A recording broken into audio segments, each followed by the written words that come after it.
ہوں کہ جو بیچارے دہاڑی دار ہیں، جو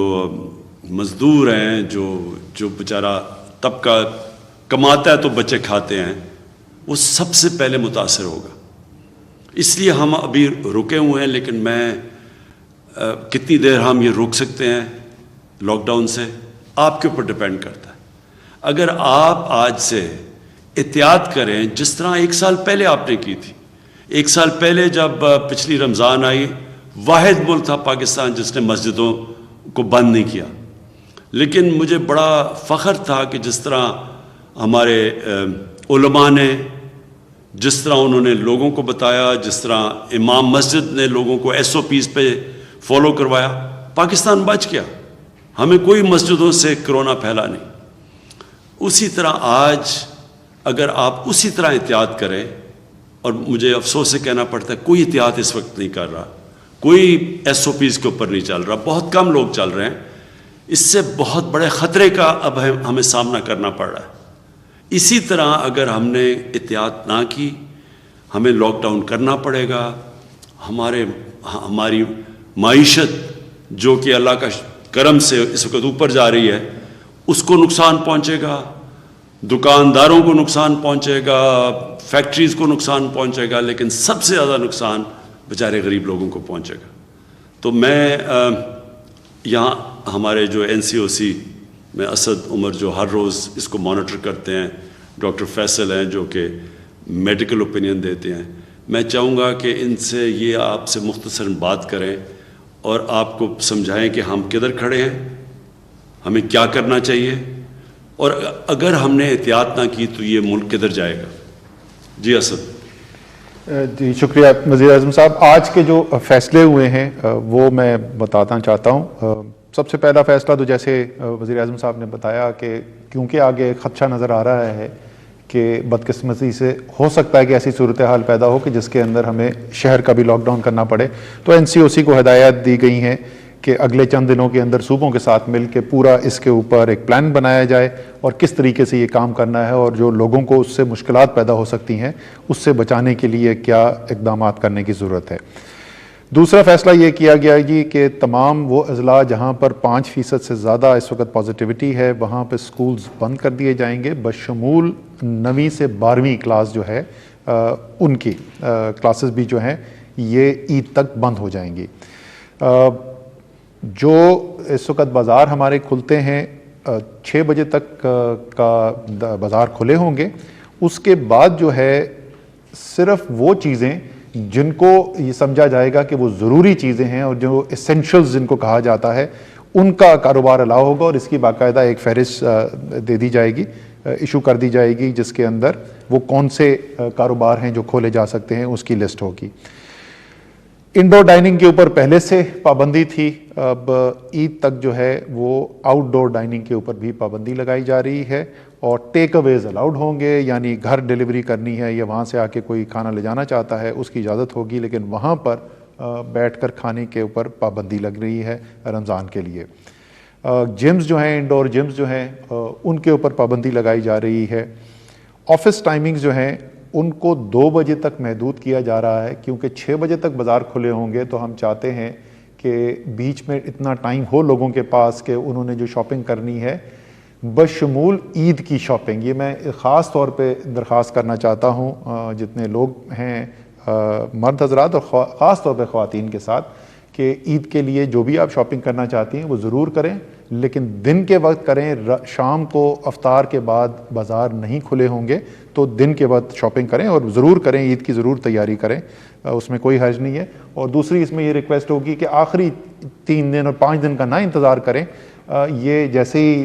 اب سے آپ شاپنگ شروع کر دیں، کیونکہ جیسے وزیر اعظم نے یہ کہا کہ خدشہ یہ ہے کہ اگر زیادہ آگے بیماری پڑتی ہے تو ہو سکتا ہے لاک ڈاؤن بھی ہو جائے، تو اس سے پہلے ہی آپ جو ہے آرام سے شاپنگ کرتے رہیں تاکہ آپ کو پریشانی نہ ہو۔ اسی طریقے سے جو 50% ورک فرام ہوم کی پالیسی، یعنی کسی بھی دفتر کے اندر 50% سے زیادہ لوگ نہ بلائے جائیں ایک دن کے اندر، اس پالیسی کی امپلیمنٹیشن کے اوپر زور دیا گیا ہے۔ باہر سے جو آ رہے ہیں اس وقت آپ دیکھ رہے ہیں کہ دنیا کے اندر مختلف ویریئنٹ اس وقت پھیلتے چلے جا رہے ہیں، اور اس کے علاوہ بھی پاکستان کے اندر جو ہے کیونکہ وبا کا پھیلاؤ بہت زیادہ ہو گیا ہے، تو ہدایات دی گئی ہیں کہ اگلے 1-2 دن کے اندر ایک تفصیلی پالیسی بنائی جائے جس کے اندر جو لوگ باہر سے آ رہے ہیں اس کی تعداد میں بھی کمی لائی جا سکے، اور اس کے ساتھ ساتھ جو یہاں پہ آئیں گے لوگ ان کی ٹیسٹنگ کا اور ان کی کوارنٹین کا جو نظام جو ہے وہ بھی ایک مربوط نظام بنایا جائے تاکہ وہاں سے باہر سے وبا کے آنے کی وجہ سے خدشہ نہ پیدا ہو۔ اسی کے ساتھ آخری چیز جس کے اوپر ہدایات دی گئی ہیں وہ یہ ہے کہ ہمارا آکسیجن جو سپلائی ہے، ہمارے جو لوگ مریض جو ہیں جو کرٹیکل کیئر کے پیشنٹس ہوتے ہیں، جو ذرا زیادہ سنجیدہ جن کو بیماری ہو جاتی ہے، ان کو آکسیجن لگانی پڑتی ہے، اور اس وقت صورتحال یہ پیدا ہو گئی ہے کہ ملک کی پوری پیداواری صلاحیت جو ہے آکسیجن کی، ہم اس کے 90% کے اوپر جا چکے ہیں، اور اس کے اندر سے تقریباً 80% جو اس وقت آکسیجن ہے وہ استعمال ہو رہی ہے، 75 سے 80% صحت کے لیے، اور کورونا ایک بہت بڑا حصہ ہے اس کے لیے۔ تو آکسیجن کی سپلائی کو اور مزید کیسے بہتر کیا جا سکتا ہے جلد از جلد، اور باہر سے بھی اگر ہمیں درآمد کرنی پڑے تو آکسیجن کا انتظام بہتر کیا جائے، یہ تمام آج فیصلے کیے گئے ہیں۔ اور ہماری امید یہی ہے کہ جیسے وزیر اعظم صاحب نے ابھی آپ کے ساتھ آپ کو بھی اپیل کی ہے، ان ہدایات کے اوپر اگر عمل درآمد کریں گے تو انشاءاللہ تعالی رمضان میں ہماری عبادت جو ہے وہ بھی جاری رہے گی اور عید بھی ہم منا سکیں گے۔ اگر ہم یہ نہیں کریں گے تو پھر ان دونوں چیزوں کے اندر ہمیں آگے مشکل آ سکتی ہے۔ اب فیصل آپ ذرا سا تھوڑا سا تفصیل بتا دو کہ اس وقت صورتحال ہسپتالوں میں ہے کیا؟ بہت شکریہ جی۔ زیادہ تر جو اہم فیصلے ہیں وہ آپ کو بتا دیے گئے، لیکن کچھ اس کی بیک گراؤنڈ اور جو پس منظر ہے وہ جاننا ضروری ہے۔ آپ کو یاد ہوگا کہ گزشتہ سال گرمیوں میں جب پہلی لہر آئی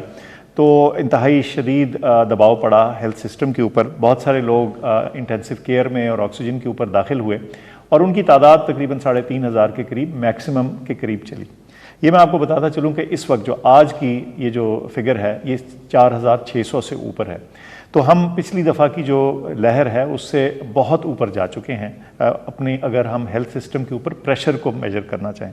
اس کے علاوہ جو پرسنٹ پازیٹیوٹی ہے وہ لگاتار 10% سے اوپر یا اس کے لگ بھگ چل رہا ہے۔ اس سے کیا پتہ چلتا ہے؟ اس سے یہ پتہ چلتا ہے کہ ہمارے معاشرے میں وبا کا پھیلاؤ جو ہے وہ شدید موجود ہے۔ ہمارے بڑے بہت سے شہر ہیں جہاں جو پرسنٹیج پازیٹیوٹی ہے وہ 20% سے بھی زیادہ ہے، اور ہم یہ بھی دیکھنے میں نظر آ رہا ہے کہ کچھ ایسے شہر جو اب تک جن کی پرسنٹ پازیٹیوٹی کم تھی وہاں بھی یہ شرح بڑھ رہی ہے۔ اس ساری بات کا نتیجہ یہ ہے کہ ہمارے ہیلتھ سسٹم کے اوپر، ہمارے ڈاکٹرز، نرسز اور دیگر پروفیشنلز کے اوپر اور ہسپتالوں کے اوپر ایسا پریشر ہے جو خدا نہ خواستہ یہ ایک لیول سے اوپر نہ چلا جائے۔ اور جیسے اسد عمر صاحب نے بتایا کہ ساتھ ساتھ ہماری جو آکسیجن کے اوپر پریشر ہے وہ بھی خاصا زیادہ ہے، اور ہم تقریباً اپنی جو مین کیپیسٹی ہے اس کا 90% کے قریب استعمال کر رہے ہیں۔ تو اس صورتحال میں، اور یہ وہ پس منظر ہے جس نے ہمیں مجبور کیا ہے کہ یہ آج ہم فردر کچھ سختیاں اناؤنس کریں، اور جیسے آپ نے سنا کہ وزیر اعظم نے ذکر کیا کہ اگر ہم ان پہ عمل نہیں کرتے تو خدا نہ خواستہ ہم اس جگہ نہ پہنچ جائیں جہاں ہمیں واقعی ایک لاک ڈاؤن کرنا پڑے جو کہ ہمیں دوہری تکلیف سے ہمکنار کر دے گا۔ سو میری آپ سب سے اپیل ہے کہ یہ SOPs کو اپنائیں اور اس کے ذریعے اپنی صحت اور اپنے گھر والوں کی صحت اور سارے معاشرے کی صحت کو بچائیں۔ بہت شکریہ۔ اچھا جی، آخری 2 باتیں۔ سب سے پہلے کہ میں نے پاکستانی فوج کو بھی کہا ہوا ہے کہ وہ اب SOPs کو عمل میں لانے کے لیے وہ بھی ہماری لا انفورسمنٹ، ہماری پولیس کے ساتھ وہ اب سڑکوں پہ نکلیں گے، کیونکہ ہم اب تک کہتے رہے ہیں لوگوں کو کہ SOPs پہ چلو، لیکن ہم دیکھ رہے ہیں کہ لوگوں کے اندر نہ کوئی خوف ہے نہ کوئی احتیاط کر رہے ہیں، اور اسی کی وجہ سے یہ تیزی سے اوپر جا رہا ہے۔ تو اب سے میں نے پاکستانی فوج کو کہا کہ وہ بھی آ کے ہماری پولیس اور لا انفورسمنٹ کی مدد کرے۔ آخری بات میں یہ کہنا چاہتا ہوں، یہ بھی لوگ کہتے ہیں کہ جی ویکسین پاکستان میں اور زیادہ ہمیں کرنی چاہیے اور دنیا کا مثالیں دے رہے ہیں۔ ہم پوری کوشش کر رہے ہیں، جو ملک اس وقت دے سکتے ہیں، جن کے پاس ایکسیس ہے۔ پہلے تو ہندوستان نے انٹرنیشنلی فیصلہ ہوا تھا کہ ہندوستان نے، کیونکہ سب سے دنیا میں دوسرے نمبر پہ وہ ویکسین بناتا ہے، لیکن بدقسمتی سے ان کے اتنے برے حالات ہیں کہ وہ اب کسی کو نہیں دے رہا ہے سوائے اپنے ملک میں، اور انہوں نے شاید 2-3 ملکوں کو شروع میں دیے تھے۔ چائنا سے ہم نے مانگی ہوئی ہے ویکسین، لیکن ان کے اوپر بھی اتنی اس وقت ڈیمانڈ آئی ہوئی ہے۔ باقی دنیا میں ساری جگہ شارٹیج ہے۔ تو یہ میں آپ کو بتا دوں کہ ویکسین اگر آج ہمارے پاس آ بھی جاتی ہے، پھر بھی یہ 1 سال لگے گا اس کا امپیکٹ پڑنے پہ کہ آج سے ہم ٹیکے لگانے شروع بھی کریں تو یہ نیچے آنے میں ٹائم لگے گا. جس سے سب سے زیادہ فرق پڑے گا وہ جو ہم SOPs کی بات کرتے ہیں، احتیاط کی بات کرتے ہیں. اور میں پھر سے آخر میں یہ کہوں گا کہ جو سب سے بڑی احتیاط ہے، جب یہ ماسک پہن لیتے ہیں تو آدھا مسئلہ ادھر حل ہو جاتا ہے. اور جب بھی آپ اندر تو خاص طور پہ کمروں میں جب بیٹھے سب کو ماسک پہننے کی ہدایت. اور اب ہم انفورس کریں گے، یعنی اب ہم اس کے اوپر پوری طرح زور لگائیں گے. ہماری پولیس اور پولیس کی مدد کرے گی پاکستانی فوج. میں آخر میں یہ امید رکھتا ہوں کہ آپ اپنی احتیاط کی وجہ سے یہ جو وبا کی جو کرو اوپر جا رہی ہے اس کو روکیں گے. کیونکہ جب تک قوم مل کے نہیں اس کے ساتھ مقابلہ کرے گی ہم یہ اس سے نہیں جیت سکتے. اور پچھلی باری مجھے 1 سال، آج سے 1 سال یاد ہے، رمضان سے پہلے جس طرح قوم نے SOPs پہ عمل کیا، شاید تب لوگوں کو زیادہ خوف تھا اس سے، اور 1 سال کے اندر لوگ تھک بھی گئے ہیں، فٹیگ بھی آ گئی ہے شاید اس وجہ سے. لیکن اس ٹائم میں اور اس ٹائم میں زمین آسمان کا فرق ہے. اب بالکل SOPs پہ پچھلے باری